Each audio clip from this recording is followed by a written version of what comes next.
আপনাদের প্রতি আরেকটা অনুরোধ যে আপনারা আমাদেরকে সহযোগিতা করুন, আমাদেরকে কোনো অনৈতিক আবদার নিয়ে কখনো থানায় আসবেন না। অনৈতিক আবদার নিয়ে আসলে আপনারা লজ্জিত হবেন, আমাদেরকে লজ্জায় ফেলেন না।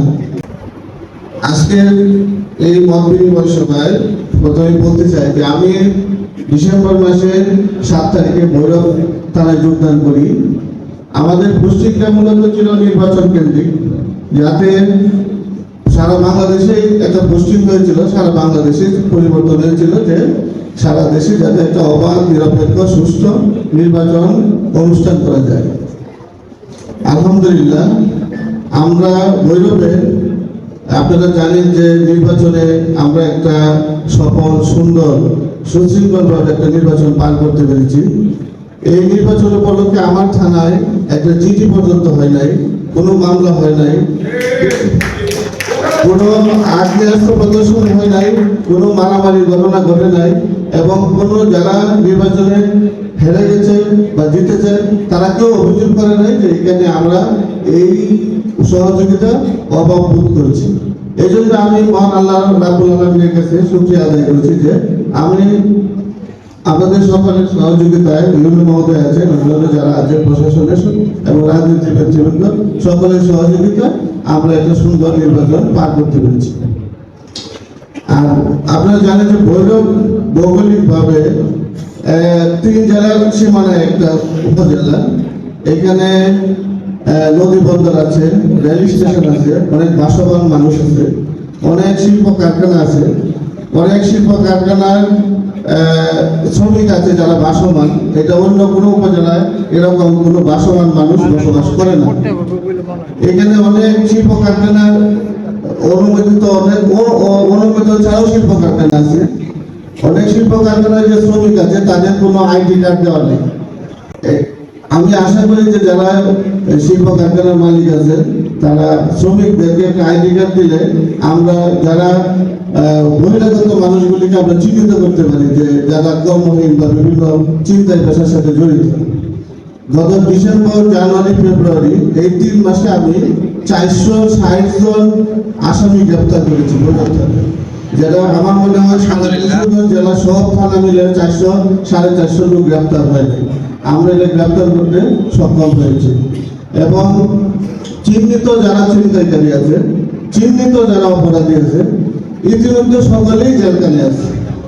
এবং যারা এখন আমার বিশ্বাস যে বিগত দিনগুলির চাইতে এখন ভৈরবের বর্তমানে চিন্তার পরিস্থিতিটা অনেকটাই সহনশীল।